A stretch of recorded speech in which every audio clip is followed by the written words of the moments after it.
Number 1. Drum roll, please. Hi everybody, I'm Chad. I'm Brandon. We are back with a Hi K-pop special, a Chad special this Hi time. Chad special. Now it is my turn to jump into my top 5 Yes. of K-pop music videos from the year 2020. Yes. We just did Brandon's. We uploaded it before this, so if you haven't seen it, go watch that first. Or watch this and then go watch that. I don't care which way. But And I'm so excited because I don't know your top 5. as we talked about in your video, it was very, very challenging to pick a top 5. And our top 5 is constantly changing. Yes. I've made adjustments actually, like, as we were filming yours, I changed one. There's just so much good K-pop out there, but these are the 5 songs that I felt like I wanted to highlight from 2020. Yeah. Maybe had the most impact on me. Yeah. Which I love. It's so cool that like the art of like a music video and a song can do that, but it speaks to everyone different. So like there's no like there's no hate or like shame on anything because it's like everyone's gonna have a different top 5 and that's the beauty of it. Exactly. So I'm just excited to hear yours. Exactly. Okay, so without further ado, number 5, G Idol. Oh yes. Dumdy Dumdy. And this is a recent discovery by us. What I loved about this video is it starts out very cinematic, and I'm very into movies. I think we talked about maybe a 60s or 70s vibe in like the Wild Wild West, right? Because they're out in the desert and they're coming into this old motel, and the setup for it is awesome. But then it gets even better when you get into the music and you get to the music video. The chorus is just hits. The chorus is incredible. Yeah. For me with K-pop, I think a lot of K-pop for me is nostalgic. Yeah. Right? I first heard K-pop in like 2007. That's a long time. Yeah. Right? And K-pop to me was always this kind of bright, happy, fun, summery. I really like songs that put me in a good mood. There's nothing better than K-pop at doing that. And this song, Dumdy Dumdy, was like did it for me. Right? Yeah, oh yeah. I remember the first time we watched it and we both like, oh, we've been sleeping on G Idol. Right. Yeah. And we still don't know what Dumdy Dumdy means, but like I like the sound of it, right? Dumdy Dumdy. And then the little whistle in the chorus. Yeah. I love it. I thought it was really fun. I thought it was unique. I thought it was creative. A good blend of everything. Absolutely. Like it felt very K-pop, but it was like I love the Western, I love the quote at the beginning. Yeah. It felt very authentic in terms of that, like I don't feel like they're trying too hard. I just feel like it's very authentic to who they are. I just thought they absolutely owned it. Yeah, crushed it. Okay, number 4. Number 4 is a hard one for me. I knew it was going to be Everglow, but I couldn't decide if it was going to for sure be Dun Dun. And in the end, it was Dun Dun. Because this song, this is kind of against what I just said. This song's a little more darker, more intense. But I love it. I love the tough girl vibe. Yes, you love it. Because I think it's hard to do. You have to be like cool, right? But you also have to be authentic, like effortless. Yeah, it can't. You don't want it to come off cheesy, and it does not one single bit with Dun Dun. Like even the set of Dun Dun, oh my gosh, is like so cool. It's like icy, right? Like Arctic. Yeah, an Arctic freeze. Yeah, 100%. And I just remember when we watched this, how impressed I was. I was like stunned, right? And I love the parts like you're so dun dun dun. Yes, dun, yes. Dun, oh dun, yeah, dun, it's so dun, catchy. dun, It's so catchy. Right? I was like, oh my gosh! Like I think I get the chills when I hear it still because it's like that intensity, that vibe, and then like we talked about this earlier, but the sway. Oh, the pre-chorus sway. Yeah, There's no. How can you not put that in your top 5 with the pre-chorus sway? I'm like you. Yeah, I think I was just really, really impressed by Everglow. And Yeah. This song really did it for me. And it's gotten me, I feel like, more connected to Everglow, more into Everglow. And honestly, like, Everglow doesn't get enough hype. I'll say it again. Because, like, they don't. And this song, like, this, again, like, production quality I always look for. And that's why, like, this one was one of my honorable mentions. But, like, this song is insane. And the production of it is just... it has the same vibe throughout the whole music video. Yeah. Just this, like, dark, intense, like, the colors are, like, kind of, like, blue, gray, silver. Like, yeah. So fun. I love that song. It kind of, like, gets me hyped up. Yeah. Oh, yeah. Absolutely. This is a solid number 4. Love it. Number 3, another recent favorite, another group that's recently become a favorite of mine, ITZY, Wannabe. Absolutely. That's a solid pick, by the way. Yeah, that's good. Yeah, I really like ITZY to me, and it especially comes off in this song. They're very youthful. They kind of have like the youth movement of K-pop. Yes. Right? This fifth generation K-pop. And I think what this song conveys is that they're their own group, right? Yes. They have their own identity, and they're very comfortable with it. And actually, I kind of think that's what the song is about. Yeah. Like Wannabe, like. Originally, when you hear Wannabe, you would think it's going to be like, oh, I want to be this, this, and this. Like, no, I want to be me. Yeah. That's what the song's about. I love in the my message. opinion, right? The message is so good. And I think that's such a powerful one that, like, especially them being like a newer group on the scene, the younger group, they're not trying to be anybody else. They're trying to just be themselves. Absolutely. Yep, and I love the setting of it. Yes. Yeah. Kind of this old, like, what, Victorian? Yes, Victorian style, like, house or something. There's that one scene where one of the members is, like, walking across, like, the fancy table with all the food, right? Yeah. The vibe of it is very cool, and I feel like with K-pop, to me, originality is so important. Yeah. Right? Like, being your own thing and doing your own thing, and I think that probably gets harder to do as there's more and more K-pop groups, how you set yourself apart.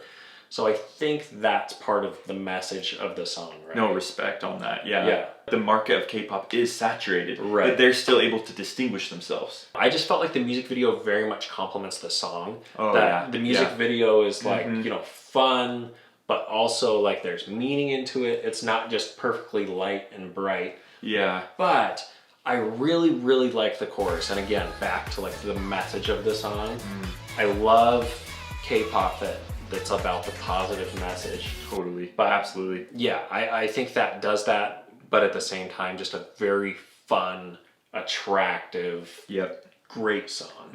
And the colors really pop in this music video. A lot of color. Oh yeah, which I love the color. I'll just say the choreography dance sequence, like the dance break in this, is insane. I mean, that's talking about the dance, yes. Yeah. The choreography and dance sequence is something that just like blew me away. That put like ITZY on the scene for good. Right, and that's what and maybe a lot of that's what I feel about this. This song is like the full package, right? Yes. The music, the dancing, it's so the true. set, the colors, the costumes. It's just the full package. Yeah. And I think all around that this song was like such a hit, and it really did a ton for ITZY. Yeah. Oh yeah. The camera work. I mean. Yeah. Whew. How can you not love ITZY after that video? You can't not. Yeah. Exactly. I love the chorus. And again, I love the message. They don't want to be somebody else. They want to be me. You know, absolutely. They want to be themselves. The song of summer. The song of 2020. The song of 2020 in terms of, it probably was the most popular song of 2020, right? Probably. I believe it was in terms of internationally, K-pop. For sure. And internationally, it has to be. Yeah.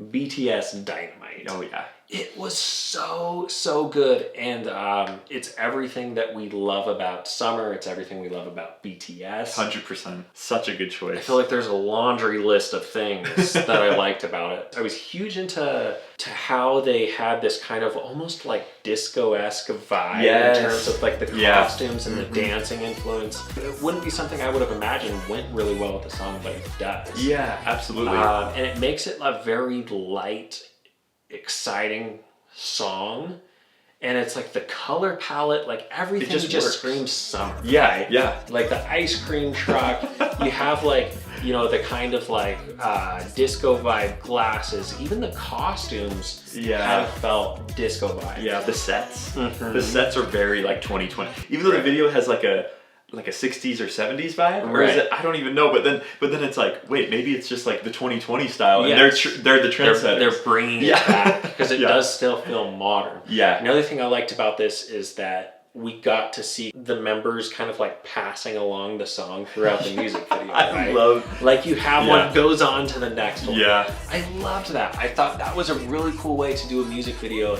I just think it's nice that, like, you know, you can see the whole group together, but then you see each individual. Totally.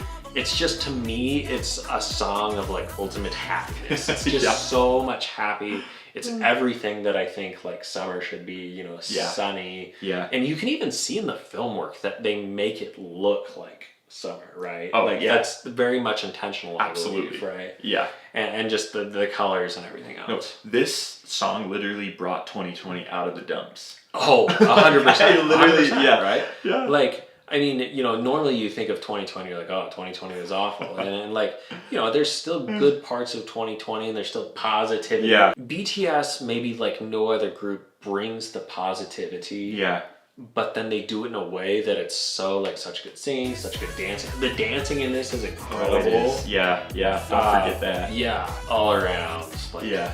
Fantastic. Yeah, and the only thing I didn't like about it was that it wasn't released earlier in the summer. I know. Because it was like the end of August. I'm like, can we just like go back and make this it in May? Yeah, drop it in May. Yeah, yeah. We could have used it, but you know, better late summer than not at all. And yeah, I feel like it helped extend summer. Oh, so, that's true. That's very true. I feel like there's so much to say about this. The music, standing alone, the music itself is incredible, right? Yep. But then you add it with the music video, the dance scenes, the kind of like, it almost feels like golden era Hollywood vibes. Absolutely. That's the perfect way to describe it. Yeah. Which I love. I'm all about like golden era Hollywood. I think it's so cool. Yep. And I don't know. To me, one of the best BTS songs of all time. Yeah. I can't get enough of this music video. Oh, it's so good. I'm like going to be watching this video back just to know what to wear this year. Yeah, exactly. There's just so much to it. I mean, just from you know, simple things like, you know, that don't come off the first time you watch it, like camera work, yeah, you know? Yeah. So, huge fan of this. This could have been number one for me. But we're going to put it at number two, at least for today. Number one. Drum roll, please. Who else would it be for me other than Blackpink? Again, there's a lot of bias that comes in here. I'm obsessed with Blackpink, but I really enjoyed Lovesick Girls. I thought it was incredible, and I thought it good I mean, if there's any way for a Blackpink song to be underrated, then it's this one. And like again, you know, you get a few 100 million views. Totally, you're not really underrated.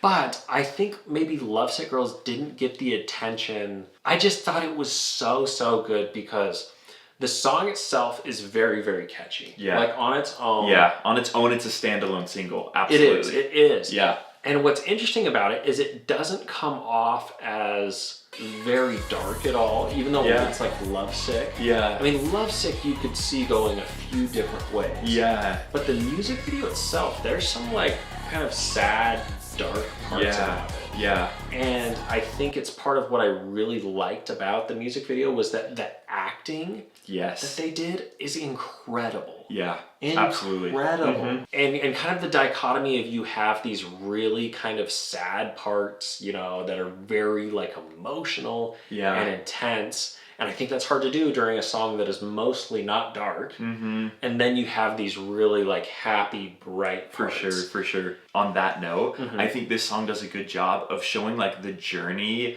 of like relationships and love. And it takes you like, but it's almost like an adventure. Right. Like they make it, instead of like depressing and sad, like we're lovesick and like we're still looking for love. It almost becomes like this like quest or journey of like excitement of like we're still looking for love, but like what a time to be alive. Like what a journey this is. Like we're on this ride that's exciting and it's exhilarating 100%. And we're gonna dance and like we're gonna cry and we're gonna show, but we're gonna show all the feels. We're not gonna hold back. Right. And we're just gonna be who we are. And I think like there's a kind of an underlying message in this that makes it so powerful. It makes it so real because it's the honesty behind it, right? Yeah. The ups and downs of life, kind of like you were saying. I mean, that part with Rose, kind of towards the end of it, where like she's like crying, that is so intense. Oh my gosh. And its intensity, I think you don't see too often in a music video, especially a music video that just goes from these like extreme lows to extreme highs. Yeah. Rosé's dancing and acting in this, like the combination of the two is like so amazing. And it's making me pumped about her solo. It makes it the perfect first single off of like the full-length album because it shows so much of who like Blackpink is. It shows this other side of them, you know? It does. Yeah. Because they're so versatile and like I have this like long-standing belief that really Blackpink can do anything, right? But yeah, it doesn't have their typical pretty and savage vibe. Yeah. Because they're not as savage about it. They're much more vulnerable. They're raw. They're so raw. Yeah. I think that's why I liked it so much because I was surprised. It's not what I was expecting. Used to getting with Blackpink. It just delivered. It absolutely delivered. I don't know what to say about it. There's so much to it that it's hard to really properly convey. It's just the feeling behind it, which is cool because it spoke to you like in such a way that like this was your number one and like my song of 2020. It felt like 2020 to me. A lot of highs, a lot of lows. Yeah.